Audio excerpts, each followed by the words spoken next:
Deixa eu só explicar. Boa noite a todos. Boa noite. Vou explicar que no final da palestra a gente vai ter o passe coletivo. O passe coletivo, para quem não conhece, é um passe que é dado, os médiuns ficam em volta aqui do salão e todos recebem o passe. Ponto. Todos recebem o passe. E vai ser aplicado, então, o passe que a gente chama de P2 só para aquelas pessoas que estão em tratamento, ok? Então, ali, na fila, só as pessoas que estão em tratamento.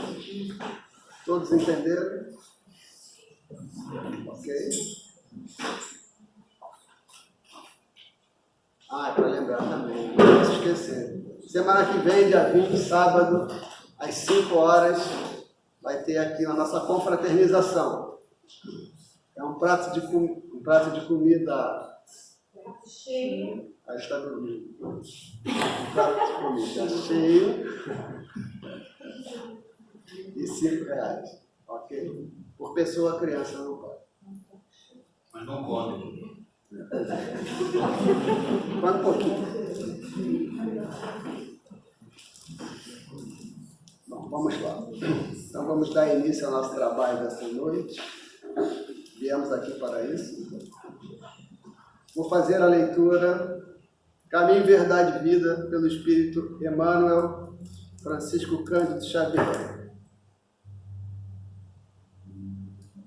Emmanuel tirou do Evangelho de Judas, capítulo 10. Ele tirou o seguinte trechinho. Estes, porém, dizem mal do que ignoram, e naquilo que naturalmente conhecem, como animais irracionais, se corrompem. O título do texto é Guardai-vos. Em todos os lugares, encontramos pessoas sempre dispostas ao comentário desairoso e ingrato relativamente ao que não sabem. Almas levianas e inconstantes não dominam os movimentos da vida, permanecendo subjugadas pela própria inconsciência. E são esses justamente aqueles que, em suas manifestações instintivas, se portam no que sabem como irracionais. Sua ação particular costuma corromper os assuntos mais sagrados, insultar as intenções mais generosas e ridicularizar os feitos mais nobres. Guardai-vos das atitudes dos murmuradores irresponsáveis. Concedeu-nos o Cristo a luz do Evangelho, para que nossa análise não esteja fria e obscura.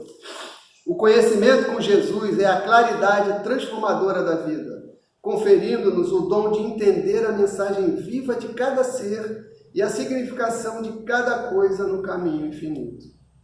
Somente os que ajuizam acerca da ignorância própria, fazem reflexão, respeitando o domínio das circunstâncias que desconhecem, são capazes de produzir frutos de perfeição com as dádivas de Deus que já possuem. E já possuem. Todos nós já possuímos. Então, que todos nós elevamos nosso pensamento a Ele, Deus, nosso Criador, nosso Pai, que é tão bondoso com todos nós, que nos deu essa dádiva da vida, essa oportunidade de estarmos aqui, buscando a nossa evolução, a melhoria de cada dia. E agradecido aos mentores espirituais da casa que estão nos propiciando essa noite abençoada, para que cada um de nós procure a sua evolução, faça a sua reflexão,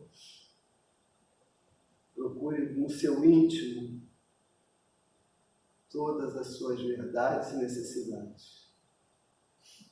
que a palestra de hoje, proferida pelo nosso irmão Gildo, nos dê esse auxílio para que esse entendimento se faça em cada um de nós.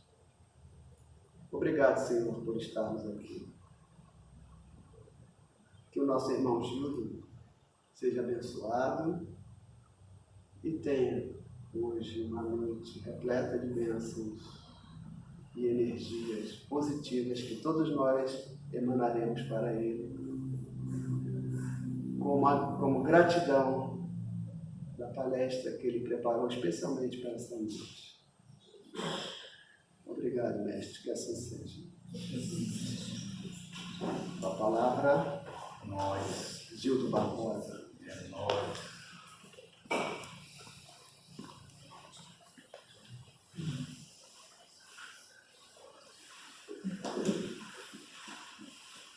Não estamos com pressa, né? Ainda bem.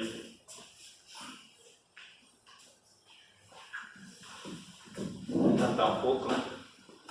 Para eu não perder o costume. Está aprendendo a cantar? Tu canta também? Não? Ah, aí fala comigo aqui na frente.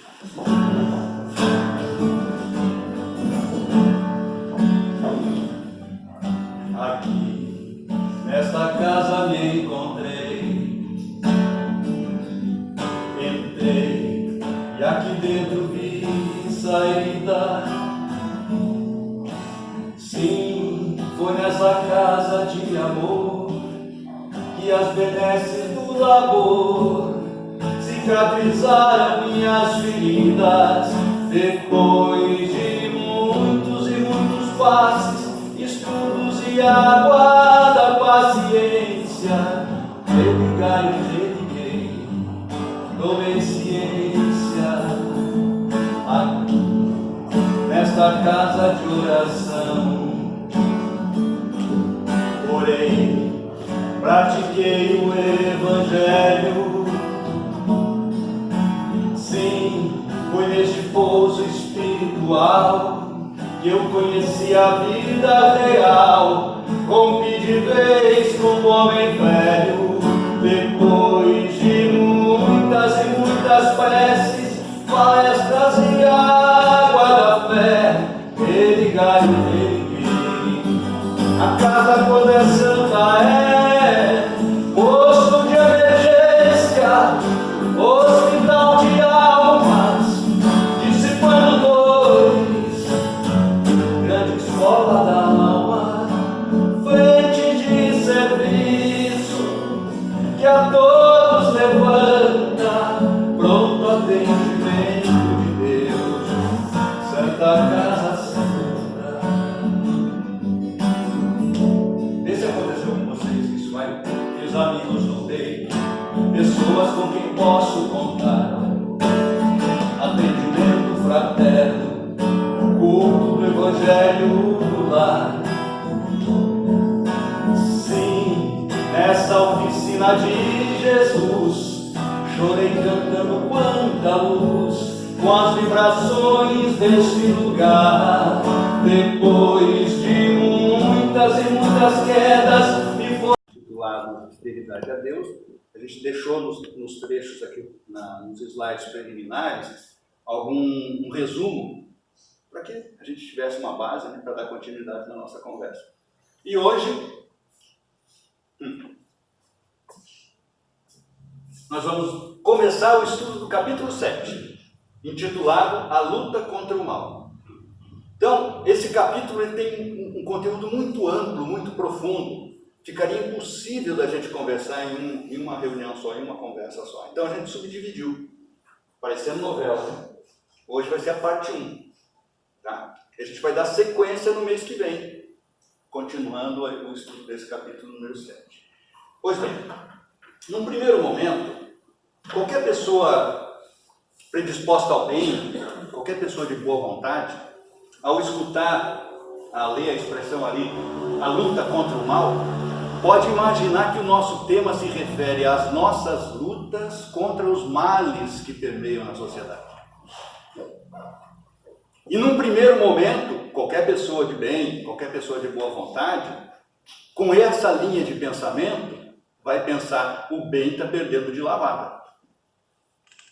Porque se a gente presta atenção na iniquidade, no desregramento, nos maus hábitos, nos vícios, né, que graçam na nossa sociedade, a gente tem uma primeira impressão assim de que o mal está ganhando o campeonato. Já está com a mão na taça de campeão. Agora, quem de nós tiver com esse pensamento, entenda o seguinte, é um pensamento equivocado. Não é isso que está acontecendo. Tá? Mas ninguém precisa se constranger por ter esse tipo de pensamento, porque o próprio Kardec teve. Allan Kardec foi chamado de um bom senso encarnado por Camille Flammarion.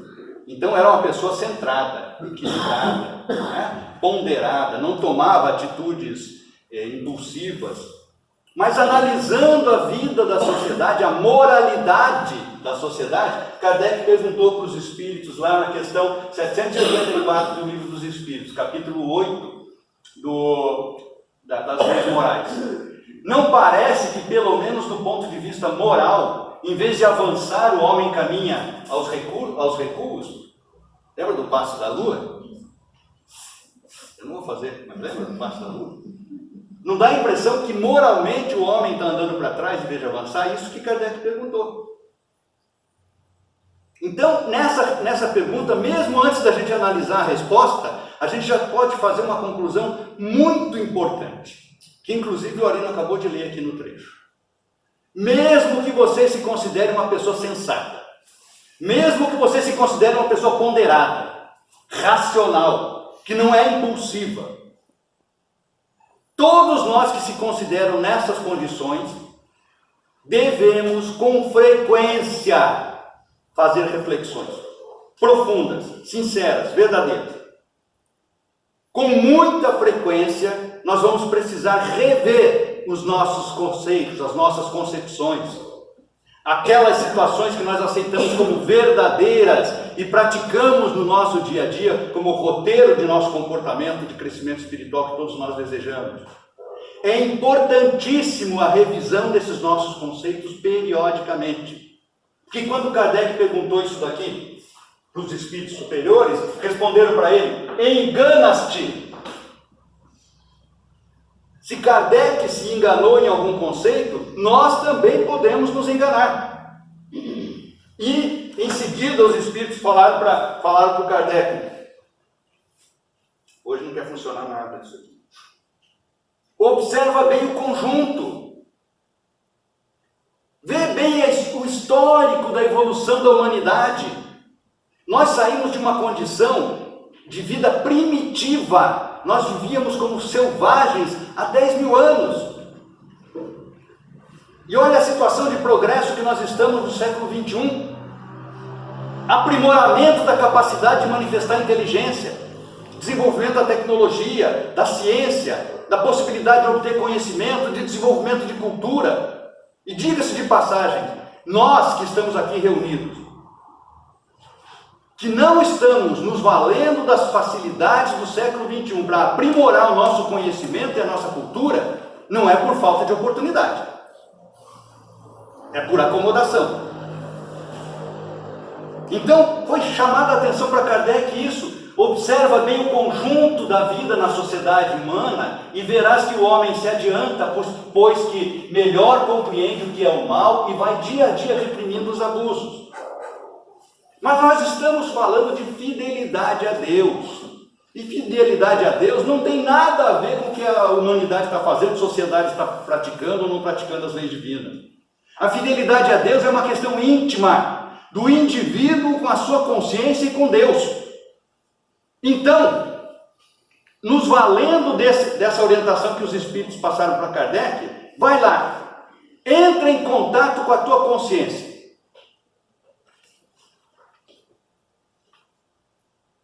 Observa bem o conjunto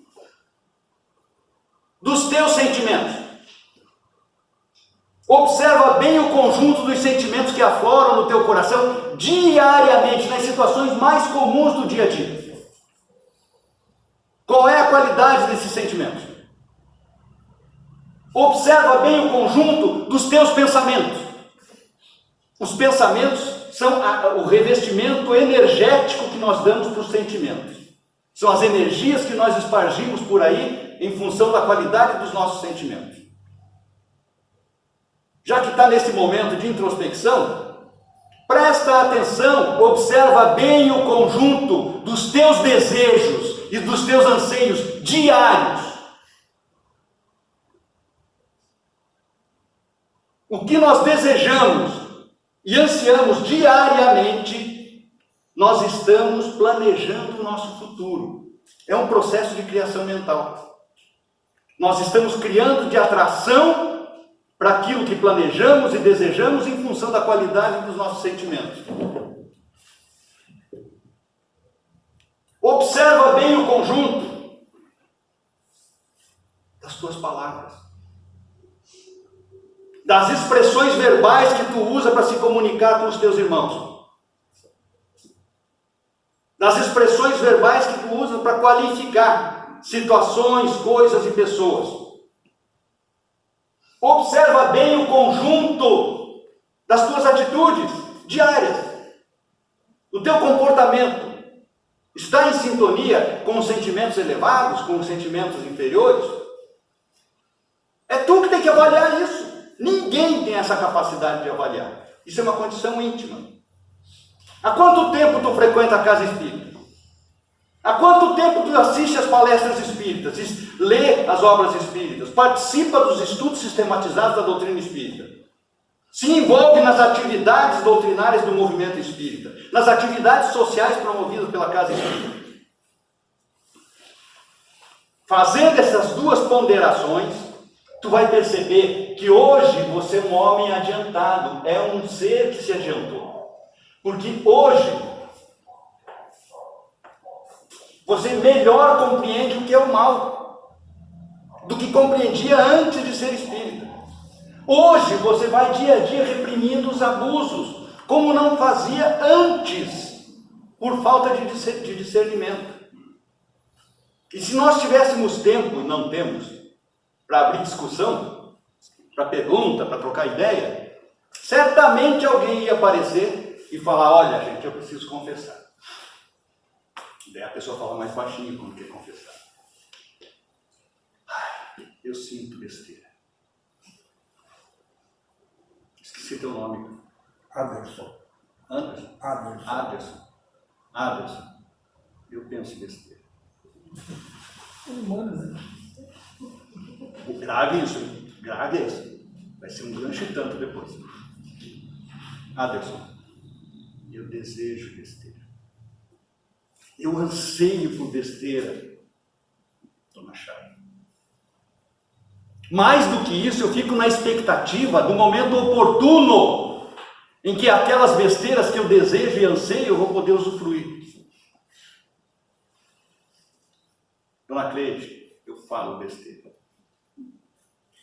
Quase todo dia eu falo besteira. Eu faço besteira. O tempo todo eu estou fazendo besteira. Por isso, eu acho que eu não sou um espírito que esteja evoluindo, progredindo. E daí, os espíritos iriam falar para ele: enganas-te. Porque se tu já está percebendo as suas más tendências, isso é um progresso na tua vida espiritual. Porque todos nós que estamos aqui, até bem pouco tempo atrás, e alguns de nós há pouquíssimo tempo atrás, sentíamos besteira, pensávamos besteira, desejávamos besteira, planejávamos besteira, falávamos besteira, fazíamos besteira e achávamos normal. Porque errar é humano. E não é normal. Como o texto que o Arino leu.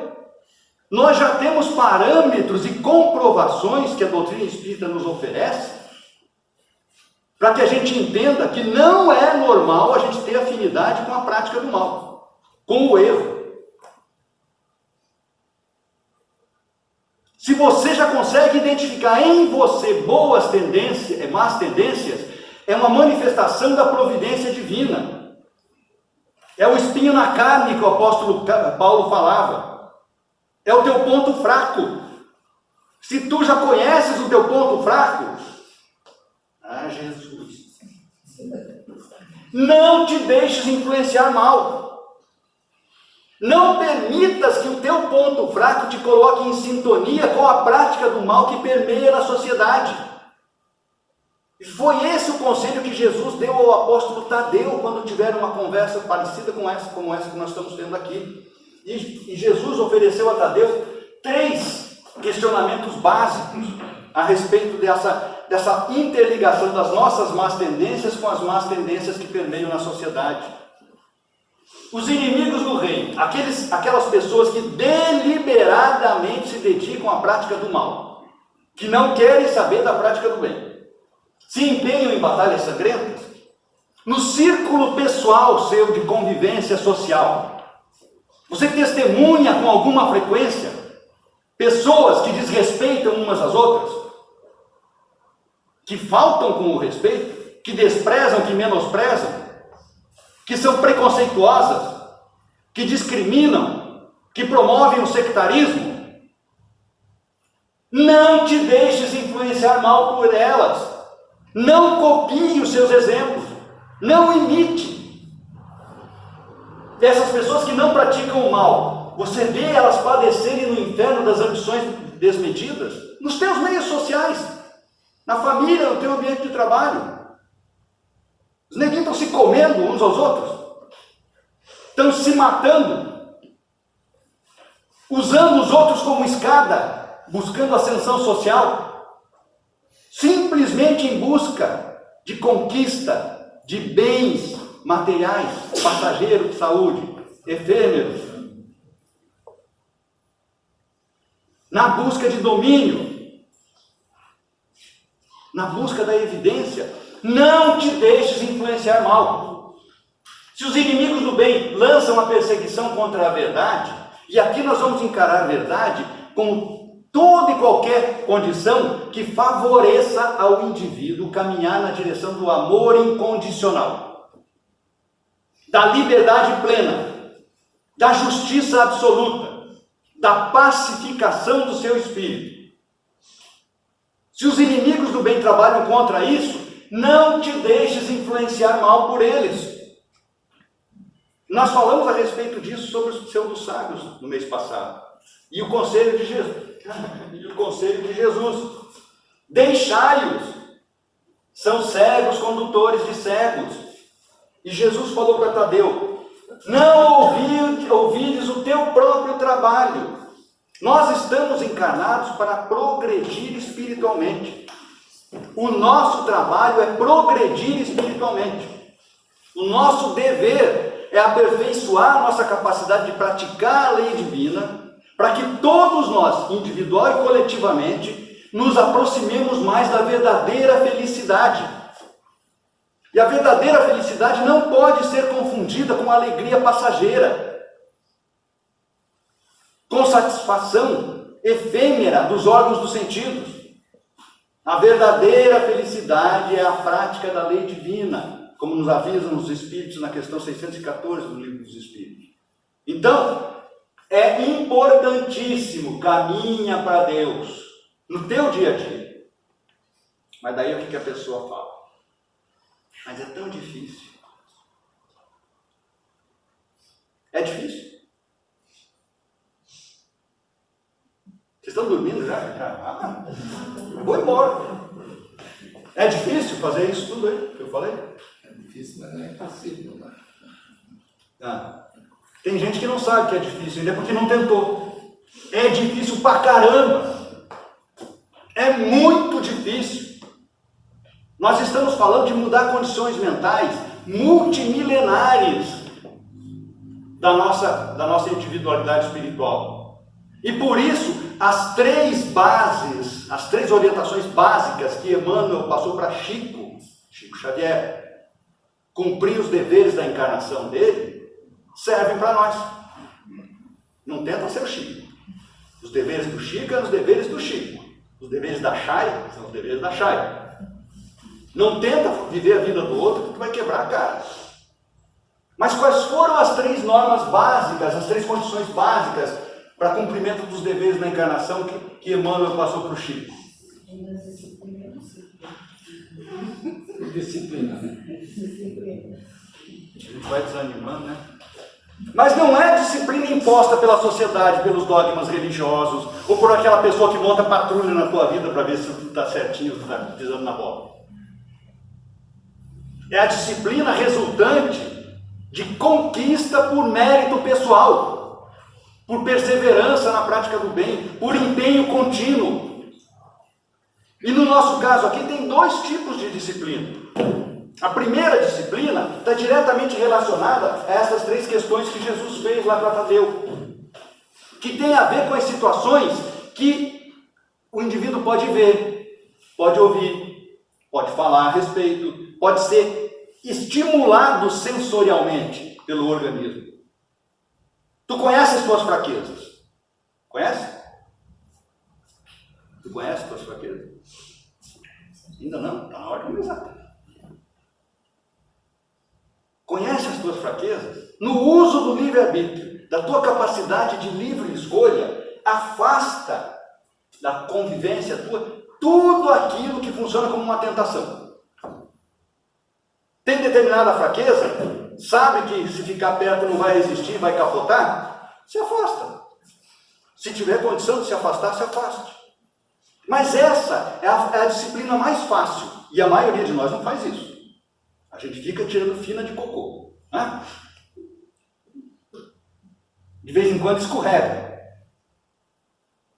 Daí sai dali levando o resultado. Né? Disciplina diante das situações da vida, do dia a dia. Se afaste de tudo aquilo que se configura uma tentação, que põe em risco a sua integridade moral.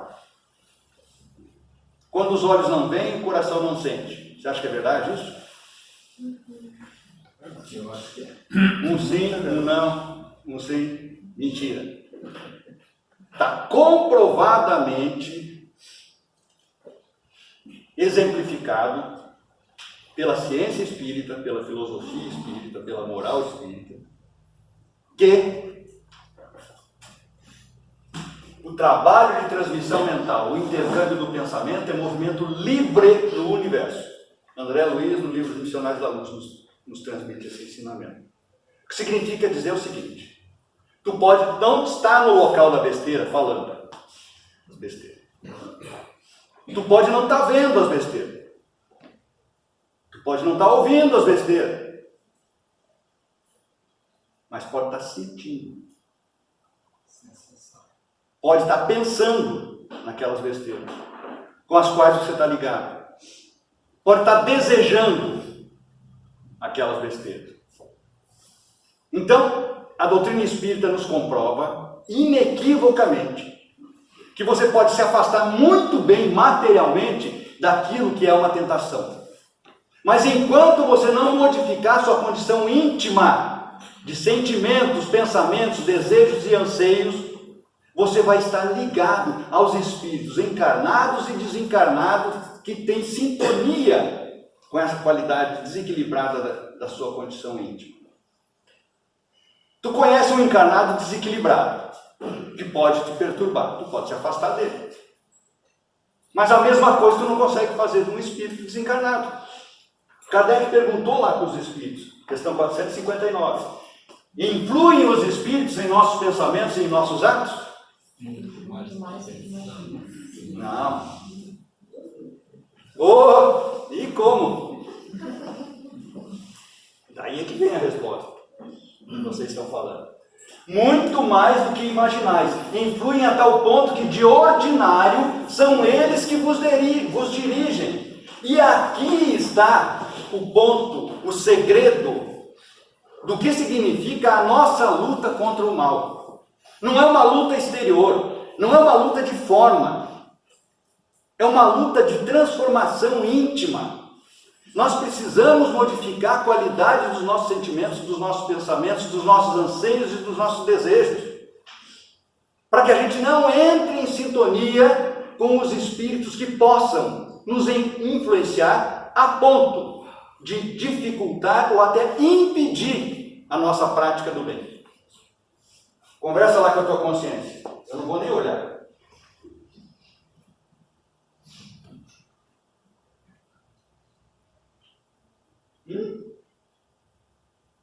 Conversou?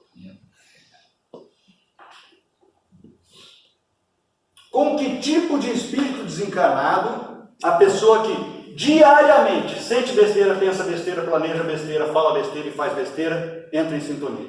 Com o espírito superior? Com o espírito inferior. Kardec nos fala o seguinte, lá no livro O que é o Espiritismo. Antigamente não tinha curso de introdução ao estudo da doutrina espírita, como hoje a gente tem nas nossas casas. Agora é ética d'água, né? E daí a gente oferecia esse livro, O que é o Espiritismo. É um livrinho bem fininho, que Kardec responde as dúvidas a respeito, as principais dúvidas a respeito da doutrina espírita. E lá ele nos diz, um dos caracteres distintivos dos maus espíritos é a imposição. Um espírito desencarnado, mal intencionado, que se aproxime, que entre em sintonia com o teu campo mental, ele não quer te dar sugestões, ele quer te impor as ideias, os hábitos e costumes dele. E é um comportamento diferente dos espíritos superiores, dos bons espíritos. Os espíritos inferiores dão ordens e querem ser obedecidos. Os bons espíritos nunca se impõem, dão conselhos, se não são atendidos, se retiram. Eles estão pondo em prática uma orientação que o próprio Jesus deu para os apóstolos, lá no capítulo 5, que nós avaliamos o mês passado.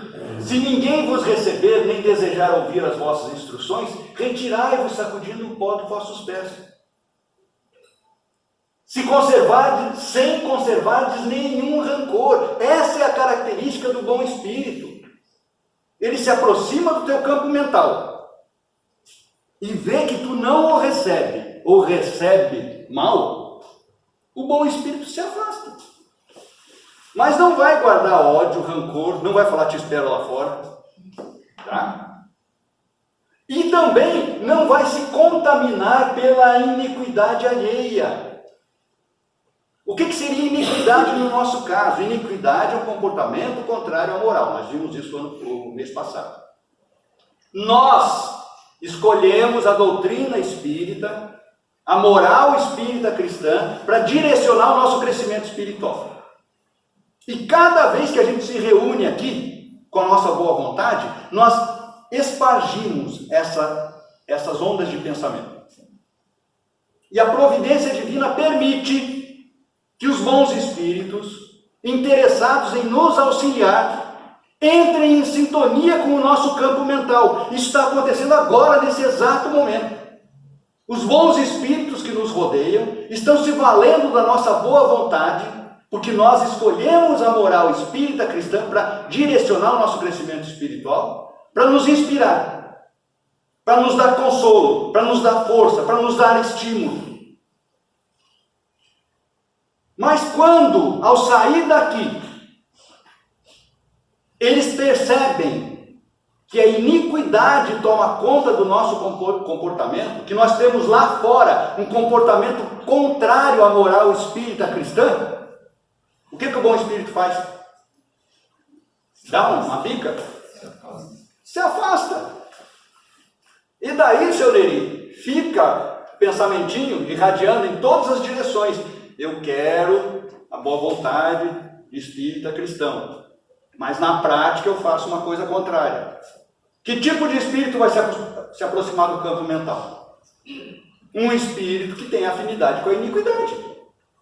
Mas ele não vai chegar perto de ti falando com um crachazinho, eu sou um obsessor, vim aqui para te prejudicar. Ele se aproxima falando aquilo que você gostaria de ouvir.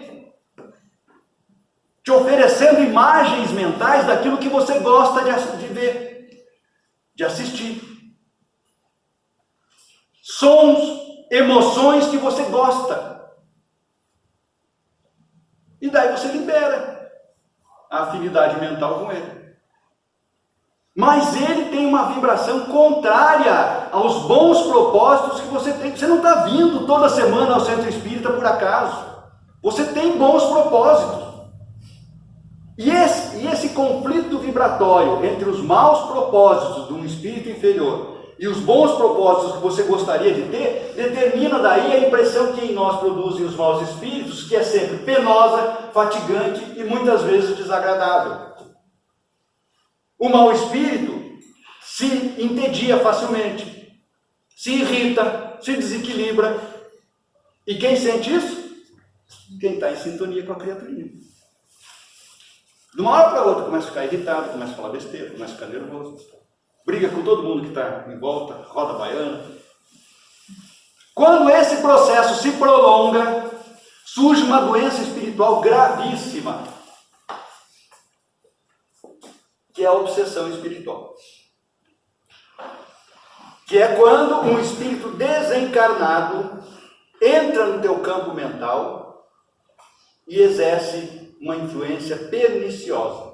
Kardec, no Livro dos Médiuns, capítulo 23, obsessão é uma ação persistente que pode chegar até ao domínio que alguns espíritos logram adquirir sobre certas pessoas. É sempre praticada pelos espíritos inferiores. Que tipo de pessoas podem permitir que o espírito inferior tenha uma ação persistente a ponto de ser dominado? Quem são as pessoas? Pensam em baixo nível. Os que pensam sempre em baixo nível. E o que é isso? Não tem bons pensamentos. É a mesma coisa. Tem gente rezando para coisas que vai. Eu tenho um exemplo lá em casa. Meu sobrinho, quando bebe, ele relembra o passado. E o obsessor dele é um dos caras que ele assassinou no passado, que é meu irmão. As pessoas que são as pessoas que entram em sintonia mental com os espíritos inferiores. Se não existia sintonia mental, não existe a influência persistente a ponto de chegar a um domínio do espírito inferior. E aqui é um dado precioso que Kardec nos oferece lá no capítulo 23, quando ele nos ensina a interpretar a oração do Pai Nosso. Do mesmo modo que as doenças resultam de imperfeições físicas, a obsessão espiritual é sempre resultado da imperfeição moral, da falta de autodisciplina do indivíduo. O cara vem para o centro espírita e quer que os médiuns afastem os maus espíritos, mas ele não quer se impor disciplinas moralizantes, modificar a qualidade dos seus sentimentos, dos seus pensamentos, dos seus anseios, dos seus desejos. Então, é essa condição de imperfeição moral que dá acesso a um espírito mau. E a obsessão, como todas as nossas doenças, ou a maioria das nossas doenças, ela tem estágios a partir do contágio ou da contaminação. E está lá, apresenta caracteres muito diversos, desde a simples influência moral, sem perceptíveis sinais exteriores. O que significa isso? Que a simples influência moral aparentemente é inofensiva.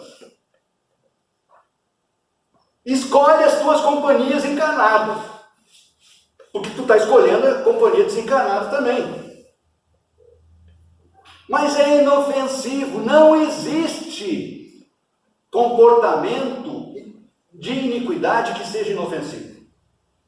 Aquele comportamento inadequado, que aparentemente no início é inofensivo, ao longo do tempo é pernicioso. Não só para o indivíduo, e aí aparecem os vícios, né? Os maus hábitos, os desregramentos de todas as formas, não só para o indivíduo, mas para todos os indivíduos encarnados e desencarnados que estão no seu círculo de ação, para a família, para o ambiente social, para o trabalho. Então, aquela influência moral perniciosa, aparentemente inofensiva no início, pode evoluir até a perturbação completa do organismo e das faculdades mentais, e o indivíduo chegar a uma condição de obsessão que nós chamamos de fascinação e subjugação. São condições extremas de constrangimento físico e espiritual. Depressão física e espiritual. Por isso Humberto de Campos nos fala que, de todas as ocorrências da tarefa apostólica, os encontros do mestre com os endemoninhados, consegue falar essa palavra? Sem tropeçar. Mas vamos lá para o dicionário. Mas não vamos. Fica pesado. Endemoninhado ou endemoniado é aquele que possui ou apresenta o demônio no corpo, o possesso, o possuído pelo demônio, o que está sob o poder ou influência do diabo. Em qualquer dicionário a gente encontra esse conceito. Tá? Na nomenclatura espírita, nós vamos encontrar que esses são os obsidiados. É um neologismo, é uma palavra nova criada pelo Espiritismo. Se você for procurar no dicionário, tu não vai encontrar obsidiado, vai encontrar obsediado, que é aquela pessoa que está diante de um fato, de outra pessoa, de um grupo de pessoas, de circunstâncias que a impedem de fazer o que ela quer. Esse é o obsediado. Agora, em Espiritismo, o obsidiado é aquela pessoa que é vítima de uma obsessão em estágio avançado, de fascinação ou subjugação. É aquele que é possuído por um espírito demoníaco, por um espírito que deliberadamente quer praticar o mal. E uma expressão que está gravada na mente, no inconsciente da maioria de nós, para não dizer de todos, é o possuído pelo demônio. É uma criação mental a partir da Igreja Católica Romana, que tem 10 séculos de idade. Essa figura do diabo não existia antes. Daquele ser espiritual confrontando Deus para tentar dominar os espíritos que habitam a Terra. Mas está presente no nosso campo mental. Muita gente frequenta a casa espírita e acredita no ser demoníaco como um ser poderoso a ponto de enfrentar Deus. Então presta atenção lá na tua mente. Se alguém te pedisse para descrever o diabo, como é que seria? Pelo menos não fez assim, né? É uma questão de conceito, como nós falamos no mês passado. A que conceito sobre Deus eu dedico a minha fidelidade? É importante você prestar atenção. Tem horas que funciona. Que conceito de diabo age em tua mente te impedindo de praticar as leis divinas? Está assim de gente, e não são poucos, que acham que não conseguem praticar o bem porque tem uma entidade do mal te prejudicando. Bem que eu quero amar incondicionalmente, mas eu não consigo, porque eu tenho um obsessor, porque tenho um espírito do mal. É importante que você avalie qual é esse conceito demoníaco que você tem dentro de ti, que te impede de praticar as leis divinas. Humberto de Campos, lá no capítulo 7, nos diz, para a gente formar esse conceito espírita a respeito do diabo. Diabo, segundo o sentido exato da expressão, é o adversário do bem. Então, o diabo na nossa vida é tudo aquilo que seja contrário à prática da lei divina. Não é um ser específico. Não é um clã do mal. Simbolizando esse termo diabo, dessa forma, todos os maus sentimentos que dificultam o acesso das almas à aceitação da boa nova. E aqui pede uma reflexão. O que é aceitação? Nós falamos fidelidade não é uma questão exterior. Não quer dizer que tu tenha aceitado a boa nova, o Evangelho de Jesus, porque vem toda semana e senta aqui e fica aguentando uma palestra de 50 minutos e olhando no relógio, tomara que termine. A aceitação vai muito além disso. Entendimento. É estudo, é aprofundamento no entendimento, é assimilação do ensinamento, transformação íntima para transformar em vivência diária, com tudo e com todos os ensinamentos do Evangelho.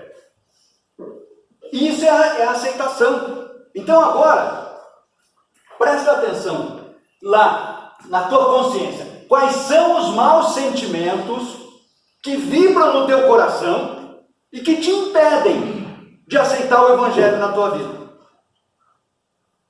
Quais são os maus sentimentos que te impedem de perdoar 70 vezes 7 cada ofensa? Quais são os maus sentimentos motivados pelo orgulho e pelo egoísmo que te impedem de oferecer a outra face diante de uma agressão? O que tu não entendeu do amai os vossos inimigos?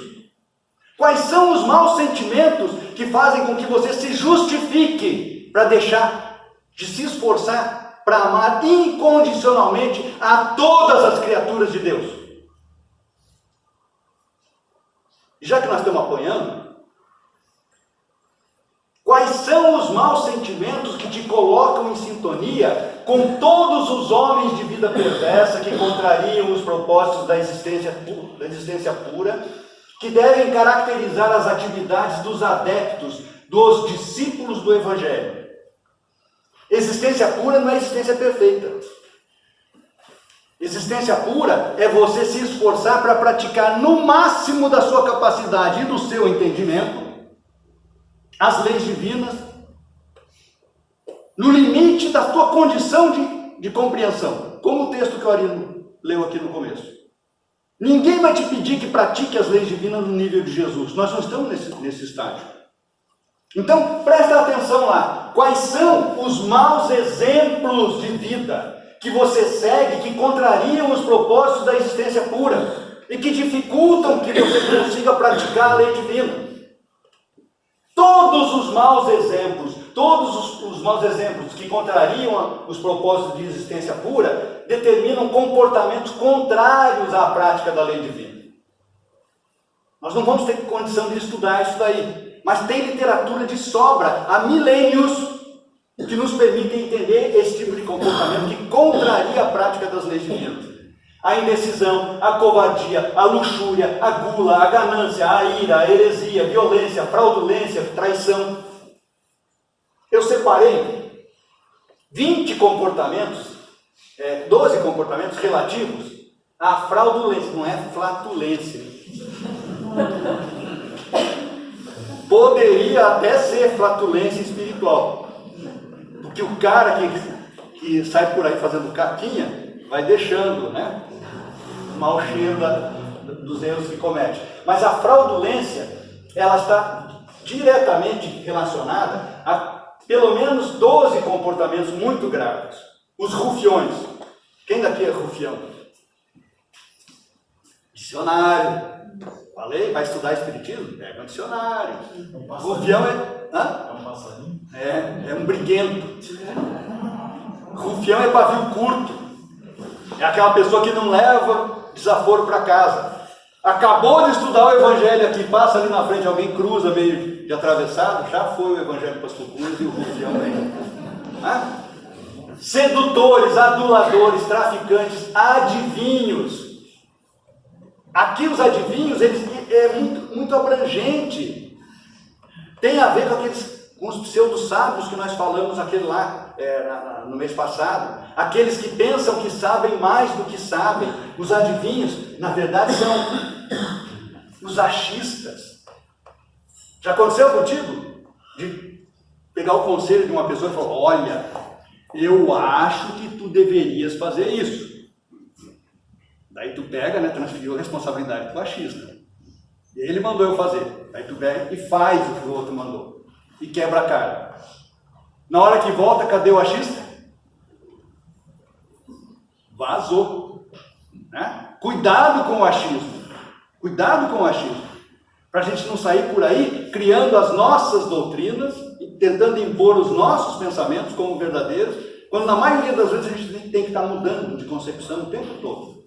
Corruptos, hipócritas, ladrões, mal conselheiros, aqueles que apontam a direção errada só para ver o indivíduo se quebrar. Quem semeia discórdia, falsificadores e dissimulados. Quer dizer, todos aqueles comportamentos que sejam contrários aos propósitos da vida pura.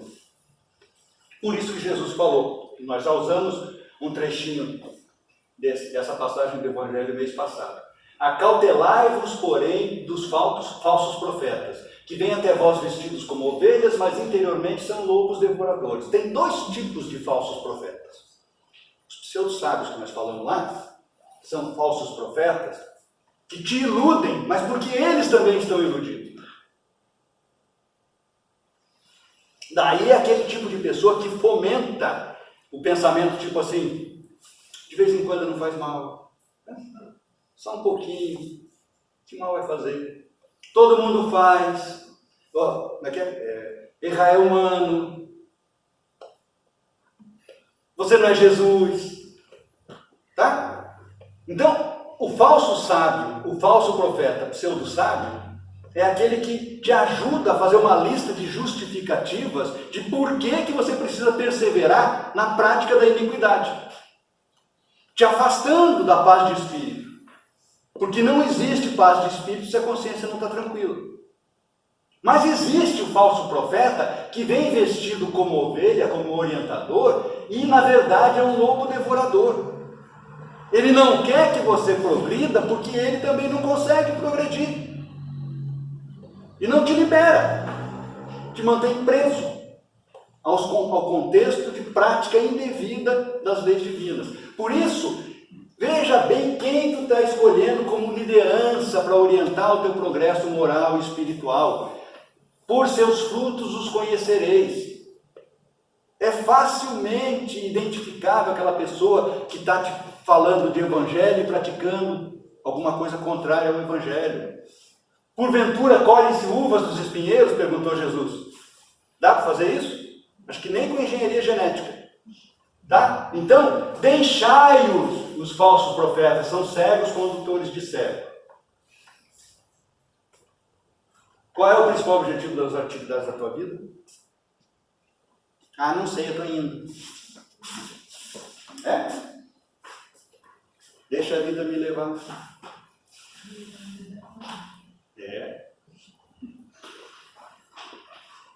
Qual é o objetivo? A intenção excelente da tua vida deve ser praticar a lei divina, que é a única condição que vai nos levar à felicidade. Então nós precisamos buscar conquistas de bens e riquezas materiais, precisamos e devemos. Tá? Mas em todas as nossas conquistas de bens e riquezas materiais, a prática da verdadeira caridade tem que estar na nossa mente o tempo todo, desde a hora que abre os olhinhos de manhã até a hora que vai dormir de noite. Benevolência para com todos, indulgência para com todas as imperfeições dos outros, perdão incondicional das ofensas. E nós já falamos várias vezes, isso aqui é um processo. Nós estamos no primeiro estágio da benevolência. E o valor moral mais importante para que a benevolência comece a se manifestar no nosso dia a dia é a compaixão. É a compaixão. É a partir da compaixão que as outras virtudes vão se manifestar. Nós precisamos nos compadecer com aqueles que estão em sofrimento. E todos os dedicados ao mal, todos aqueles que querem te prejudicar, todos aqueles que deliberadamente querem te impedir de praticar as leis divinas, estão em extremo sofrimento. Nós precisamos nos compadecer deles. Se compadecer não é ter peninha. A compaixão é uma energia divina que se manifesta no nosso coração, que impulsiona a prática do bem. Eu preciso fazer alguma coisa em favor daquele que me prejudica. Eu preciso pagar com o bem e o mal que ele está me fazendo. Porque é uma necessidade minha o amor incondicional. É uma necessidade do meu espírito a liberdade. Não ficar preso às questões meramente humanas, terrenas, grosseiras. Porque eu sei que todos nós estamos condicionados a uma justiça perfeita e infalível. E eu preciso paz no meu espírito. Esse tipo de pensamento faz com que a misericórdia se manifeste. E a misericórdia, como o Divaldo Franco nos fala, é benigna. A misericórdia potencializa todas as nossas virtudes. A tua compaixão, quando é manifestada junto com a misericórdia, ela se multiplica. ela se expande.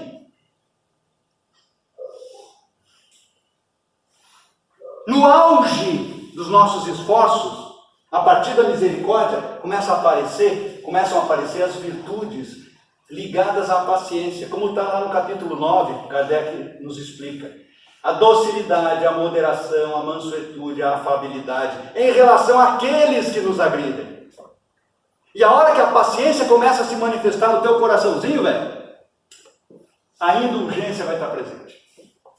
A aceitação do outro como ele é, ou como ele está. Porque todos nós vamos nos modificar. E a partir do momento que a benevolência e a indulgência estão se manifestando diariamente no nosso dia a dia, o perdão é consequência natural, sem esforço. Tá? Então, nós precisamos entender que todos nós estamos em construção. Esse trecho eu recebi da dona Gisela, acho que quase todos nós estamos no grupo ali do Encontro Fraterno, recebemos dela no mês passado. E a síntese basicamente é o seguinte: tem a ver com os meus erros e com os erros dos outros, os nossos erros e os erros dos outros.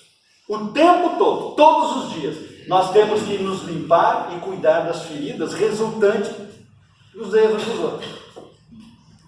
Em compensação, as pessoas que convivem conosco têm que se limpar o tempo todo e se cuidar das feridas provocadas pelos nossos erros. É o estágio evolutivo em que nós estamos.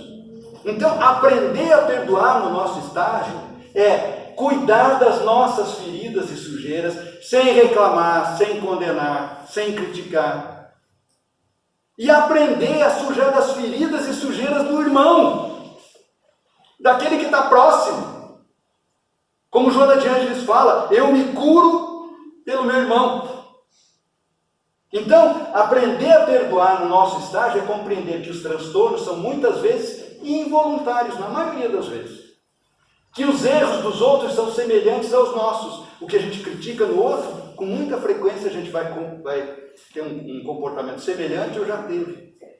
Muito próximo, tá? Então, que a gente possa entender que o nosso momento é de transformação.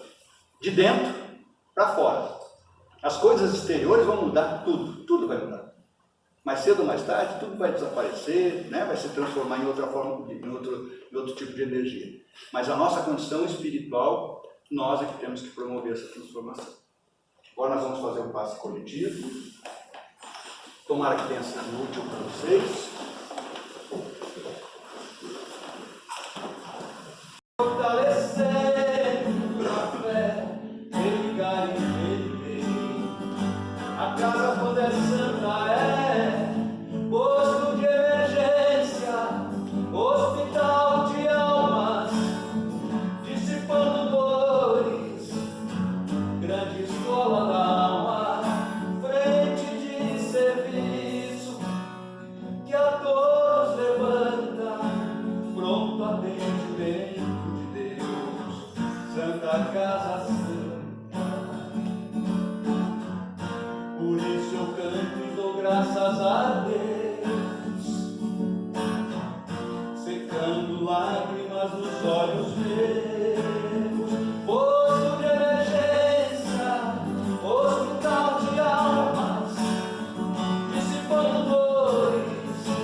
Quando a gente der o devido valor para a casa espírita, as casas de oração de modo geral, né?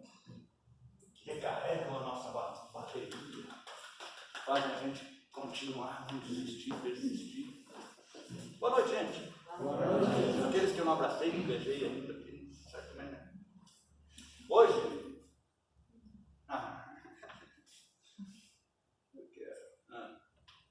hoje a gente vai dar continuidade.